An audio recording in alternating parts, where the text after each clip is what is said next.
Welcome to My Therapist is Out, an open space therapy collective podcast. We are your hub for queer and trans mental health care.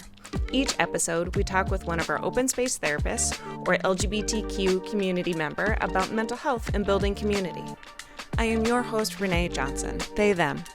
Founder of Open Space Therapy Collective, I'm a licensed therapist and an art therapist. I specialize in working with queer artists who are exploring their gender identity and recovering from complex trauma. Today we are talking with Mikey Whited, he, they. Mikey is a Psych NP and does medication consultation with OSTC. Mikey specializes in working with queer and trans folks 16 and up.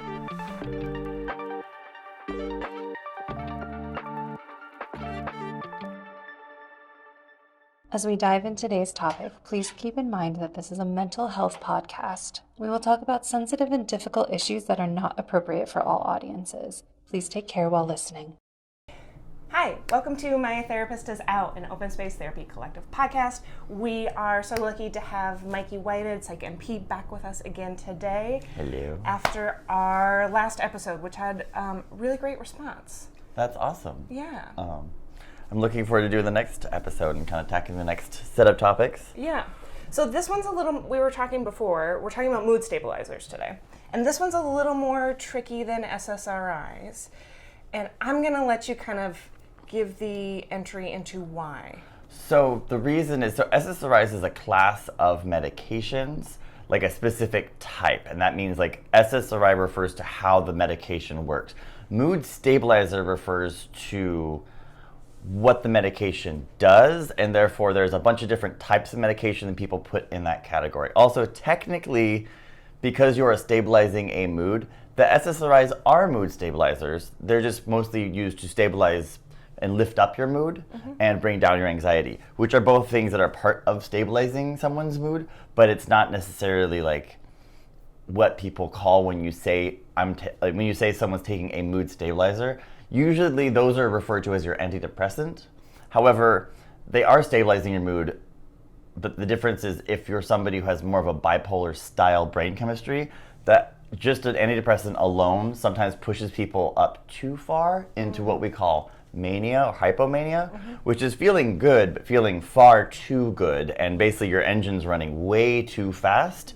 And in manic states and hypomanic states, people will take on too much work, not sleep enough, or sometimes at all, not eat enough, or sometimes at all, make a lot of really impulsive decisions. Like sometimes people will, leave for work in the morning and come back with a new car because that at the moment seemed right. And that's what we like. Those are kind of hallmarks of like kind of we are in the manic phase of things. And at far extreme end, that's when people start having hallucinations and stuff. But that's, again, not the most common, which is why generally most people that end up on taking a mood stabilizer have already taken SSRIs or something and failed that. And it didn't work. Their brain didn't, it might have actually sent them into a manic episode or just not felt like it worked right. And sometimes that's where you have this discussion with your provider, like, hey, we just tried all three of these antidepressants and they didn't work, or they did this, like weird things happened when I took them.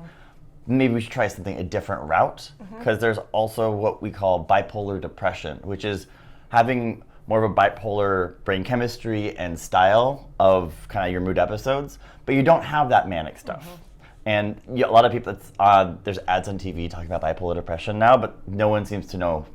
I mean, it's a TV ad. No one's explaining what that means. Yeah. So it's basically like bipolar without the super fun part. Yeah. It's just like, oh no, I just have intermittent depression for no apparent reason, severely, and I don't respond to the other meds. Yeah.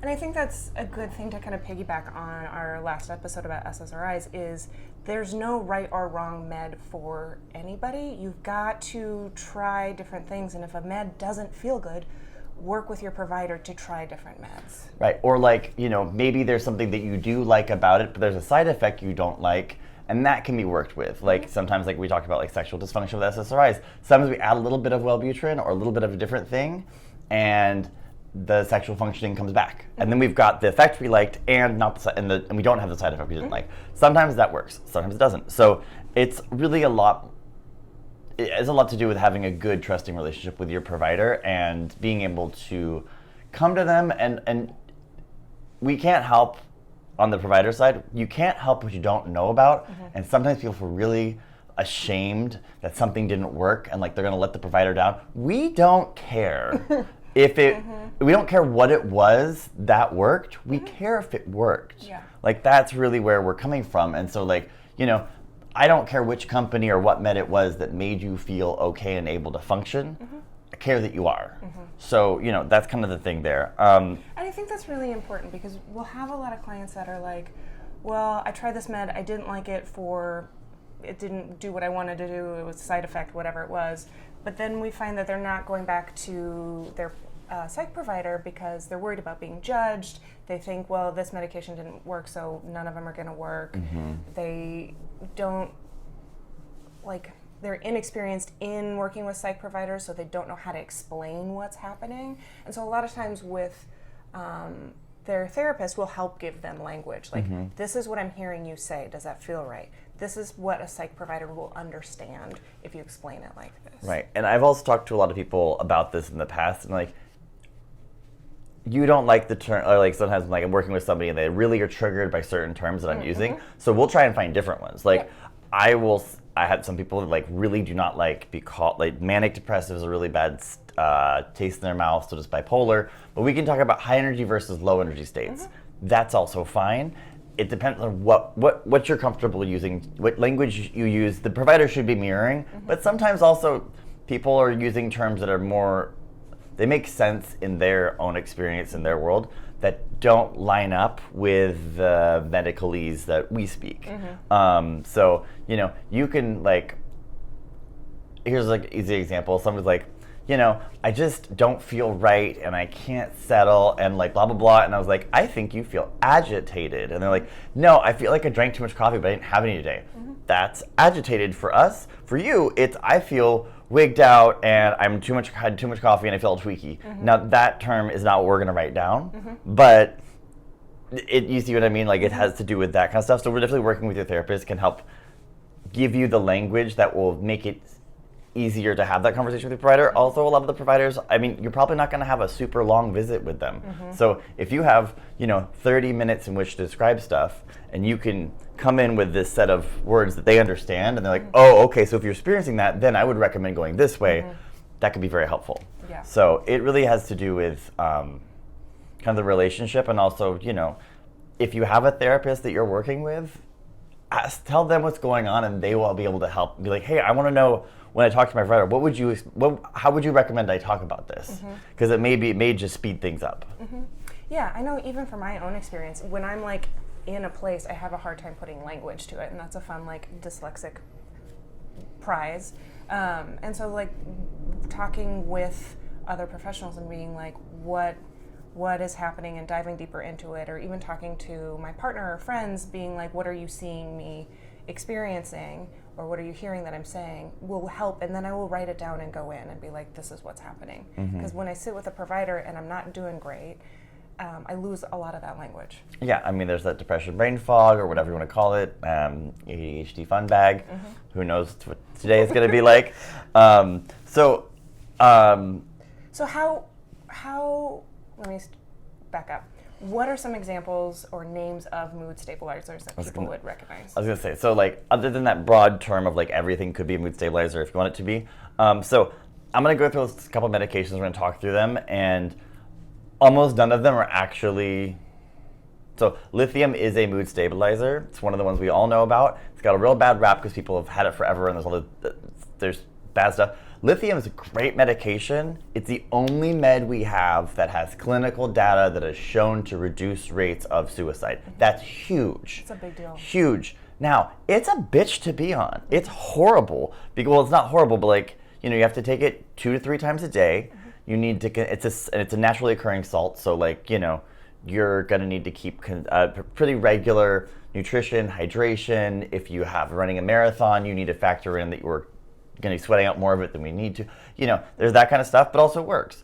Other ones you'll hear about is valproic acid, also called Depakote, Depakine, lamotrigine, brand name is Lamictal. I really like that one. There's Tegretol, almost carbamazepine. I don't use that one as much because a lot of the interactions, but the big ones you'll hear is usually the lithium, Depakote, lamotrigine, Tegretol. I think those are kind of the bigger ones you'll hear a lot. And again, Depakote and lamotrigine, technically anticonvulsants. They kind of regulate the calcium channels, which is how your brain sends signals down neurons. So it kind of helps. Well, a way I describe it to people is certain ones like lamotrigine, we call it stabilizes from the bottom. So one way I've heard it described, like kind of lifts up your mood without pushing you into mania, because it's still also what aren't mood stabilizers, but these days we use more of as mood stabilizers are newer antipsychotics. They're technically in the atypical antipsychotic family, but they do a lot of, they tend to work really well with mood. Like Abilify is one of the ones we use a lot for people that are having like bipolar symptoms. Like mania, Abilify works great. When somebody's really manic, we'll give them a high dose of more sedating antipsychotic to bring them down real fast.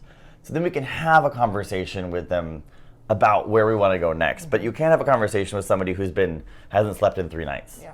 Like they're just not there anymore. So there's many things that kind of do that job. Very few are technically like, I'm just escaping my brain right now, but there's a couple, like a lot of them are more anticonvulsant medications that also, sometimes someone's been having a seizures and they're like, well, I've been taking this for a while and I feel a lot better. Like I've just kind of seemed more, consistent. And it's like, well, maybe there was some mood stabilizing stuff that was good. Or like I use lamotrigine sometimes for people that are, have more borderline personality traits. It's not FDA approved for that, but it does tend to kind of bring the mood from these crazy ranges down to a more tolerable range where it was before the medication. So like there's a lot of things that go into that basket that aren't necessarily just that, and that's what you'll kind of, when you talk more about mental health medications, like I said, like we talked last time about SSRIs, they're for antidepressants, but they work really well for anxiety. Yeah. So, there's a lot of these kind of misnomers out there, and also the surprise, we don't know how the brain works. So, like, we don't exactly know how lithium works. We know it works. And also we know that there's a lot of potential side effects. There's a high risk for toxicity and like having levels of lithium go too high in your system. Like, Depakote and lithium, both at the beginning, you had to do labs on a really regular basis. So I don't always use those for people that are struggling with maintaining housing or struggling with like food insecurity. These are not great meds for you because you don't have access to the things that it's harder to make these appointments if you're already like, I'm just looking for somewhere to like stay tonight. I don't have time to go to the lab appointments, and then someone's gonna have to stop the med and you have to restart and the whole thing. So that's kind of how that piece, it's hard. It's easy to think about a lot of things as mood stabilizers, but the things we call mood stabilizers, a lot of times when you look it up, they're like, this is for seizures. Yeah. And I think, like with medication in general, not just mental health meds, like they get developed and then it's like, okay, great, it works to lower blood pressure and it does all of these other things. That's interesting. And so it's not always like we need something for depression and then you create something for depression. Yeah, if we understood that, we could make much more effective and accurate drugs. But we don't know the finite interworkings of your brain. I mean, we know more about your brain, but then how does your mind work? So that kind of whole thing. There's that piece. So there's a lot in the category, but a lot of different ways to get there. Does that make sense? Yeah. What do you see about people's functionality for mood stabilizers? Because when you're working with a bipolar type system, that can quickly push you out of being able to keep your job, keep your relationships, keep your housing, all of those things. So a lot of what we'll see, and a lot of what the things that I work with my patients that have more bipolar style brain chemistries is a lot of it so there's the medication piece. The mood stabilizers, you'll just see often people like feel over sedated at first, but they might have been living in kind of a hypomanic state, and they're like, I never used to have to sleep more than 4 hours a night before, but also they were starting a lot of projects they couldn't finish. They were screwing things up at work, and like they're like, maybe I don't do 19 things every day now, but I get my 8 done, and I get 8 hours of sleep. sometimes you overshoot, and sometimes they're like, okay, this is too much. And unlike SSRIs, and we can do blood levels in those, we just don't usually. We do blood levels on a lot of these medications, so we can tell you, like, you are at, like, the amount in your system is where we want it to be. If it's not working, we can say this med doesn't work for you. And so when you see it's working, a lot of times people just, like I said, they just kind of feel more even-keeled, no big highs and lows. Certain ones we use for different styles of bipolar, because there's, like, you know, typical, what we call typical bipolar, which is not typical. But there's also rapid cycling bipolar, which use different meds for people that are, like, not having a full manic episode, but you can watch them in, like, a 3-hour period, have a manic episode and go down to depressive and come back up, and that's where certain meds are better. And so this, again, like, talking through that, and also talking to your provider about what their thought process is about why they're recommending what they're recommending can be really useful to be like, okay, like, you know, okay, I see what we're focusing on. And then also it's easier for you to come in and tell your provider, like, that worked for what we wanted it to do, or it didn't work for that. It did this thing. We should talk about that. Also, a lot of the SSRIs I had talked about before when I was talking about they're easier to be on. These are a lot of them. Some of them are easy, like lamotrigine, you don't have to do labs, but a lot of them, we're getting into that range of meds that have more stuff associated with being on them, but also have people that are just like, wow, this is life-saving. Like I said, like, we use a lot of antipsychotics now in that, not for psychosis, but for mood stabilizing things. And like, I had one patient, she was all over the place trying to take other things. We tried a high dose, we'll try an injectable version, which means you only take it once a month, of an atypical antipsychotic. Stabilized her mood, no more bipolar issues, just radically was like, I was a musician, completed an album. Because I, like, didn't lose my shit all the time. Or, like, other people I've talked to, they're like, yeah, I am not going to be able to make it to work today because I am back to where I was 3 years ago because I ran out of meds for the last 3 weeks, I didn't get them refilled, and I am now, you know, incredibly anxious and or angry at everybody. Like, there's a lot of different ways these things manifest. Or, like, sometimes, like, my depression is now back and I cannot shower. So, you know, when you're looking at, like, the effect of these things, there's a middle range, and it's also a moving target. And that's something I really wanted to, like, emphasize with this versus other kinds of medications, especially because now these are for more people that have a bipolar style brain chemistry. So it's going up and down. Like, sometimes people will be on a mood stabilizer over the summer to kind of stop them from going manic.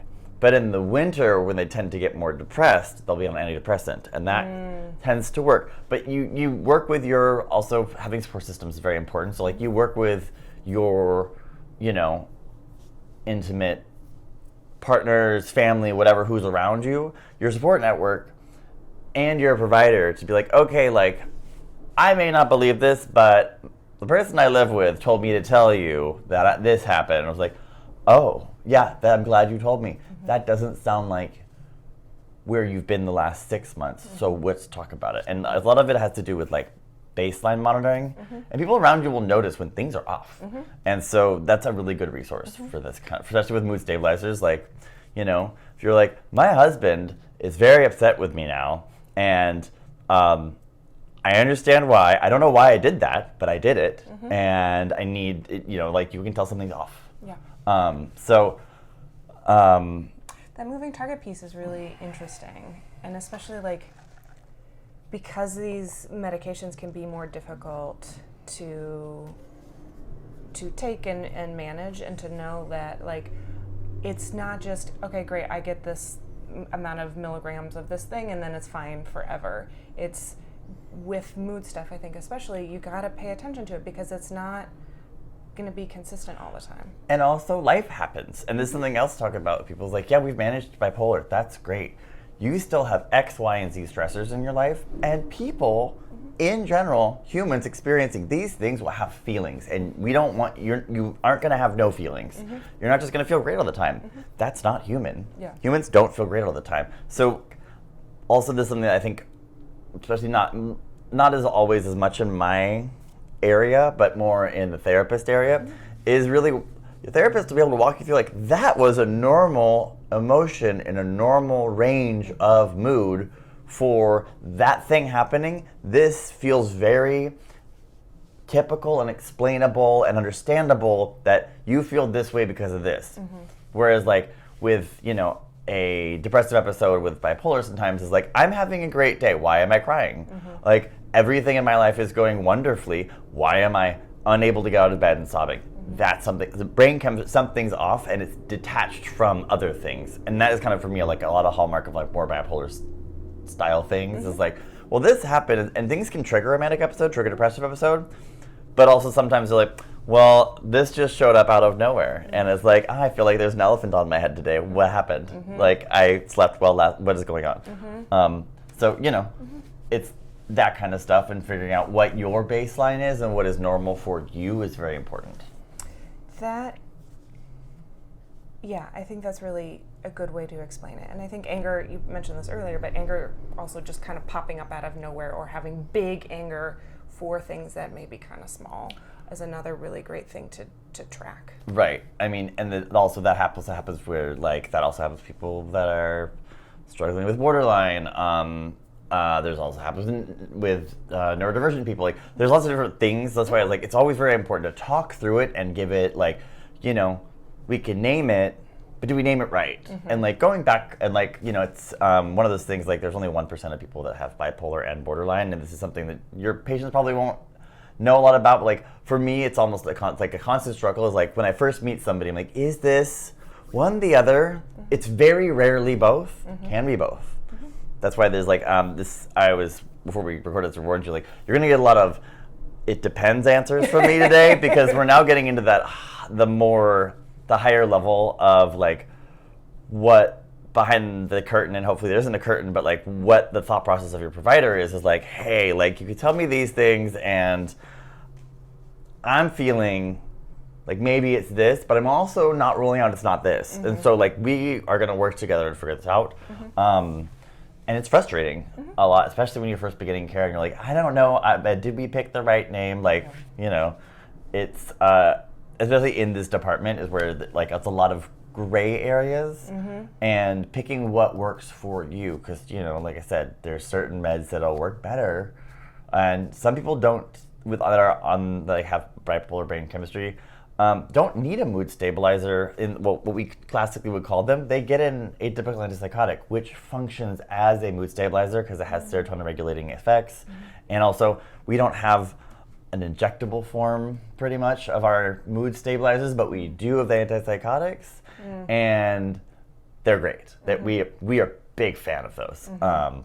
Because they're easier to be on, doesn't have to make a lot of things, but it's also just nice to have, like, you see your doctor, your provider usually, like, once a month, you get a shot once a month. I used to line up people like, hey, you see me, I give you a shot, we go on with our lives, right? cool. Like, you know.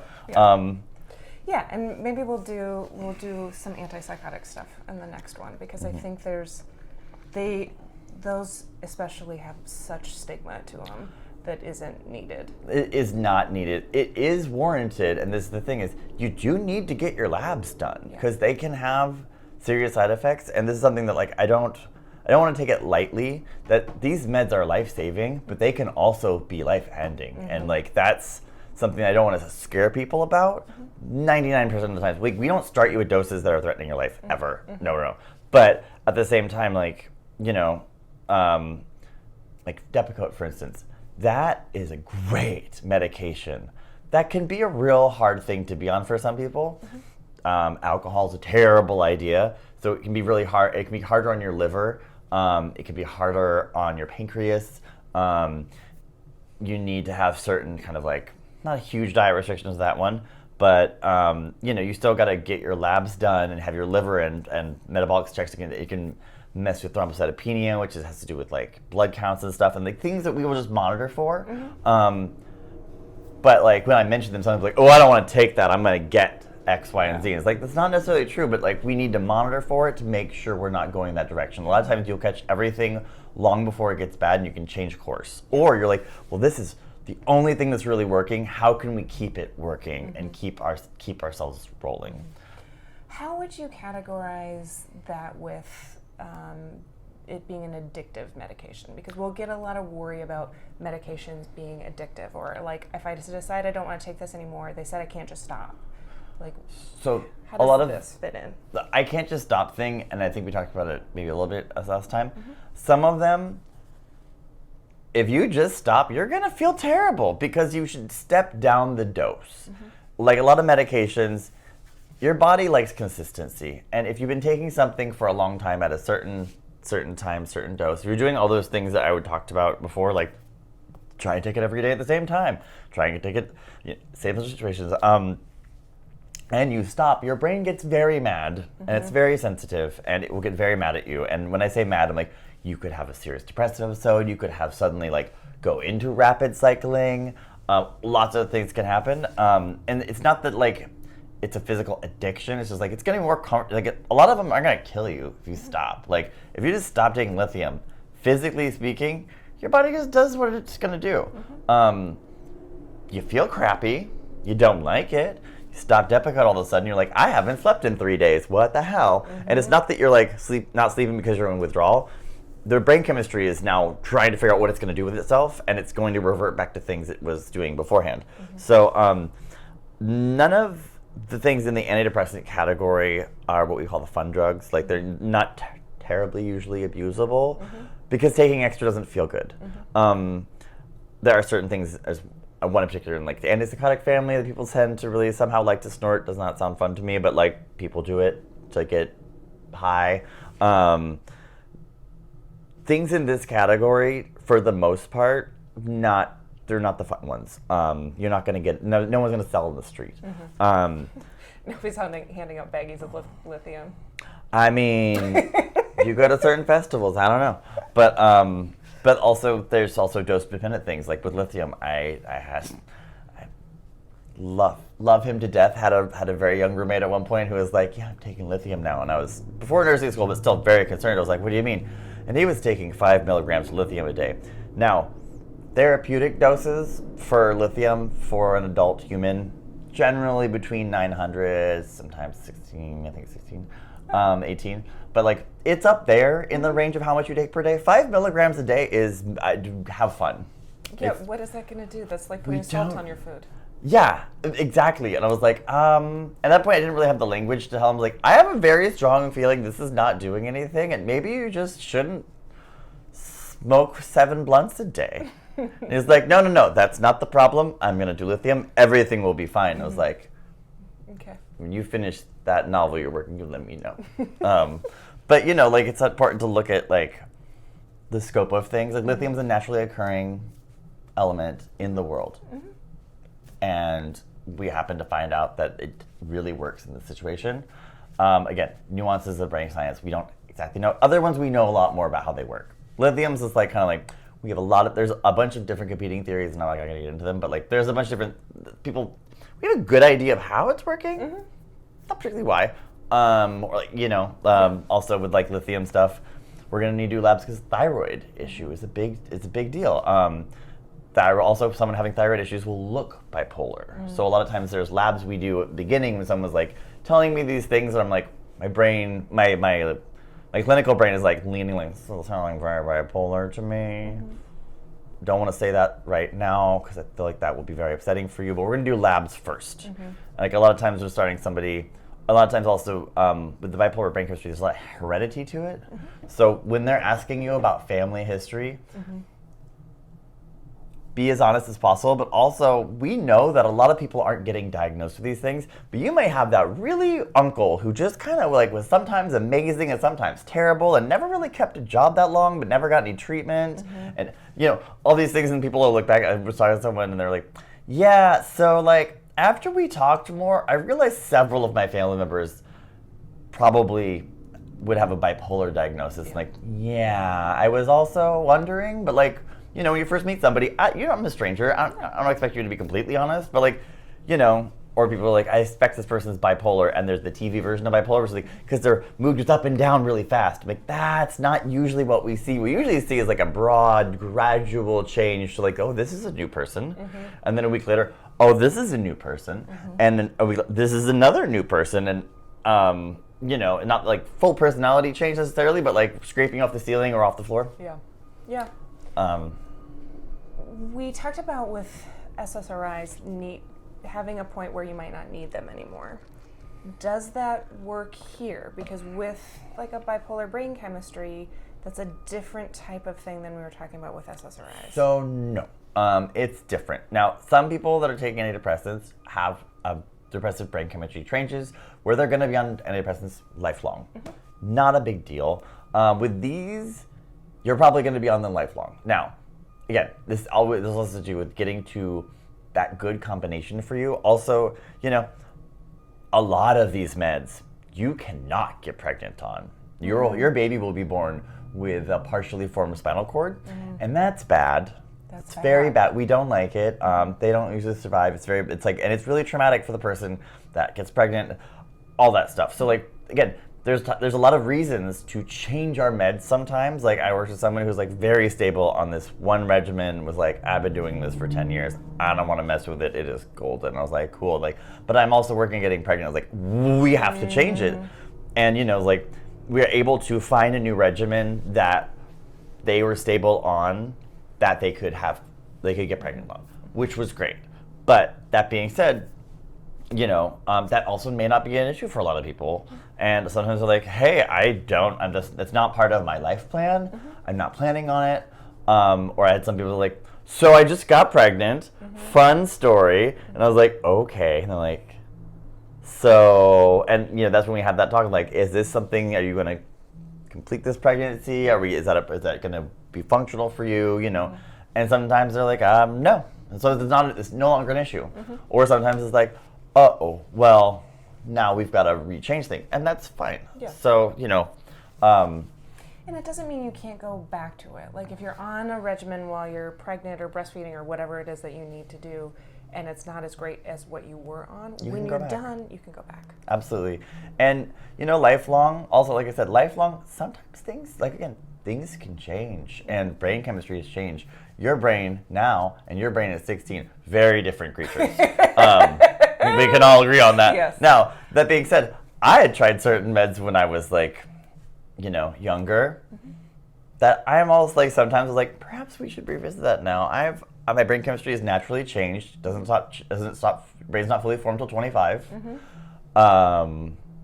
Whatever else is the other things you've done to your brain chemistry for fun anyways, might have changed things. And so that's, and that also is another thing that like with the moving target, substance use. Certain things, like, if you're somebody who really, really likes their wine, maybe not even a problem, but like, I don't want to be able to have a glass of wine every now and then. Certain meds, let's go with this one then. And sometimes people are like, I don't want to tell my provider that I want to drink wine. It's like, well, but also like, were you coming to see me about your drinking? Has it like ever been an issue? Also with a lot of things when we're working with this bipolar separation, a lot of that, I really like to get family, whatever that means for the person, involved, because they're the ones that often will notice things before the person will. Oh, totally. And so it's really nice to have them involved, because if they've been like, got a call from someone who's like, I'm not telling on them, but hey, they're manic again. I was like, cool, bring them in. They're like, yeah, I wanted to give you the heads up, and they've already like signed consents so we can talk to each other. And when you have more people on your team, the better. Yeah. But it's like if you're getting older and things aren't working, change it up. Yeah, and I think having that, we talk about this a lot in therapy, is what the conversations they have with you and the conversations they have with me are just practice. They're just like, okay, here's some tools, here's some ideas, and now you have to go out into the world and practice those and do those and apply those with your people. And it's not like you're going to sit with us for an hour or half an hour and then everything is fine. You've got to go do that and do it again and again and again and again and again for it to work. Right, and that's also another thing is like, I've talked like there's a lot of stigma about like people that have bipolar disorder. I actually watched an amazing stand-up comic. It was all about bipolar last night. It was hilarious. Oh, do you remember who it was? Absolutely cannot remember his name. Taylor something. I don't know. Okay. There's multiple things where it was like, but it's also somebody's like talking about their experience and all these things, and I was like, I was dying. There were so many moments where I was just laughing because they're like, I've looked up my meds and I had to ask her, do you think I'm bipolar? And like, oh yeah. And it's like, but like also a lot of, sometimes it's very important to talk about someone's diagnosis. Sometimes it's not. And it really depends on the person and how we're working. And like, because some people are like, hey, do you care what I'm writing down? Because it doesn't all, like, the actual diagnosis can really help us. And in some ways can be limiting. And a lot of my conversations with people, like, after working with someone for a while, I kind of get what their style is and what works for them. Like, okay, cool. Do you want to talk about this in these terms? Some people love when I use, like, the very medicalese clinical language, like when I use, like, I mean, talk about brain parts if you really want. Other people are like, I don't feel good. And I don't feel good in this way. I'm like, let's talk about that. Or they're like, you know, I'm really having, it's just really individual. Yeah, totally. I mean, same in therapy, right? Like, it's only a lot of what our crew will tell people is like, the diagnosis is only helpful if it's helpful.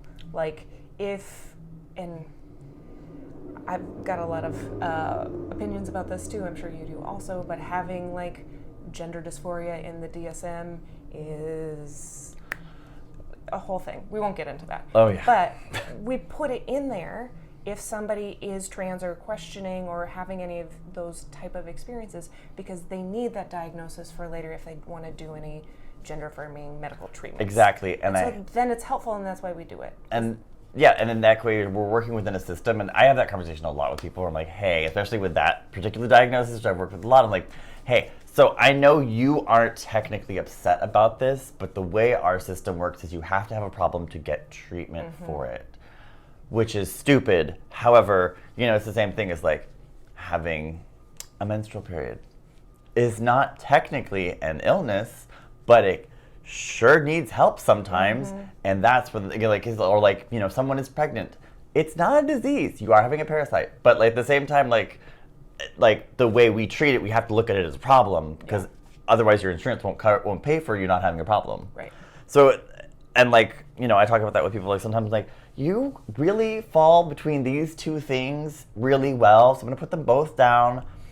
I don't want you to get tripped out on the fact that I can write all these down, but also like, if I write all these down, then you can get X, Y, and Z covered. Yeah. Or, you know, like we talked about this, I think touched on a little bit last time, like someone's having like what we call psychotic experiences, but it's really related to their trauma. But I'm gonna give you antipsychotic medication because you're having hallucinations. Now, do I think you have a schizophrenia diagnosis? Now that's where the fun part is. Like, the insurance company's gonna want me to say that. I may not agree with it and be like, actually, I see it this way, but, you know, in order to get you, you know, and that's a conversation I like to have with people, especially when I'm like, I feel a lot of paperwork and stuff for disabilities, and like, what are you comfortable with me writing down, and how honest do you want me to be? Because everybody's very different about that. Like, I think I talked before, like, I have a diagnosis of ADHD. I'm very public about it, possibly to a fault. But like, you know, it's something that I'm comfortable with. But also there's in situations where I don't disclose it. Like, I don't always start that off. Yeah. Well, because there's stigma around it. Right, and it depends on the situation and who you're with, if it's even safe to. Because if you're in certain circles and you're like, oh, I have ADHD, and gets brought up, they're going to dismiss you. And it's like, well, that's shitty. Like, I mean, I had somebody make a comment that was in graduate school, and they're like, well, someone with ADHD wouldn't be in this room because they couldn't do this level of work. And I was just like, I wish there had been a camera room for that one, because it's great. Because I was just like, what? But that was also a really big, hopefully, learning experience for this person, where I'm like, this is the real thing, and it is a serious disability. Does it mean you're not functional? No, because I'm on my medication. It will still take me at least twice as long as you to sit down and write this paper, because I have to do 900 other things as well as the paper. But now that I'm taking medication, it doesn't take me 3 times as long.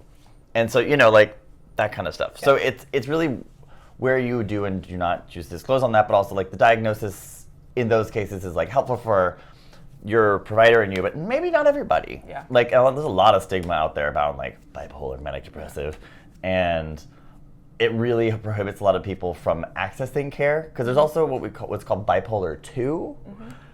We talk about diagnosis much on this, but like bipolar 2, I refer to as bipolar light, but it's like, it's bipolar, just not as extreme as bipolar 1. Yeah. And sometimes people literally just need a little bit of Abilify and they're golden. That is awesome when that happens. And then it's like, oh, whoa, this feels great. And it's not like they're like feeling manic. They're like, I went to bed last night, and I went to bed the night before that, and the night before that. Yeah, this is fantastic. Yeah, I mean, we can get in a whole stigma thing, but I really appreciate the way that you're talking about it. It's like a bipolar chemistry. It's a lot of these diagnoses and a lot of these symptoms are just your chemistry that you're born with, and it's whatever. It's just what you're working with, right? Like, I'm never gonna run a marathon. That's not in my chemistry. I don't feel bad about that, but that has about as much stigma as having a bipolar chemistry. It's just chemistry. It doesn't matter. Yeah, and also, if you're actively working on it, that's very different than someone who is not. And there are people out there that have like chosen to not do medication and have a bipolar brain chemistry, and that is their choice, and that is fine. I may not want to interact with you. As a person, I'm just going to be like, this could be a lot easier on everybody involved. Yeah. I had a boss that we worked with a long time ago, Anita, who said something very funny, and I'm gonna hopefully I don't butcher it. She's like, just because you have a mental health diagnosis does not mean you have permission to be an asshole. Yes. You still need to be a nice person in the world and treat people with respect. I've had multiple therapists come to me and be like, this person needs meds, this person needs something, and I have to be like, there is unfortunately no pill for asshole. There's no pill for being an asshole, and that is what we're doing here. So that's, but like also the other time, that's when we're like talking about this is personality disorder. Have you noticed that the common thread between all these things there's only one thing that's common, and it happens to be you, which is a hard pill to swallow. Yeah. No pun intended. But like I was like, that's just I was like, ew. But it's an evolving conversation every time. So what do you think, if anything, that we're missing about mood stabilizers, or you want to mention, or like a tidbit for somebody to take into their provider? I would definitely have a clear conversation with the provider about like and I'm gonna come back to this over and over again. Risk versus benefit. What could I gain? What will I lose? Like I said, like, okay, so lithium's gonna work for you. Are you somebody who has a very, let's say, I work with someone who is like, they did like very mega long distance backpacking, and lithium worked really well for them. It was never going to be a consistent med for them because they couldn't take it on these overnight backpacking trips. Also, on an overnight backpacking trip, you're likely to cause a manic episode. If you force yourself to stay awake for X number of hours and you have this brain chemistry, you are likely to continue to be awake until someone can help you come back down, which is dangerous. But that just meant that we did different meds that were like, okay, so, we know that we're going to go off our meds for 3 days for this reason. Everybody involved is aware that as soon as this is done, we're going back. And you make contingency plans. So, great. I love that. Yeah, the risk versus the benefit, because there's always going to be both. There's no get out of jail free card, but at the same time, you can pick what you will, like dating. What will you put up with? Like, I cannot do that. But this is fine for me. Yeah.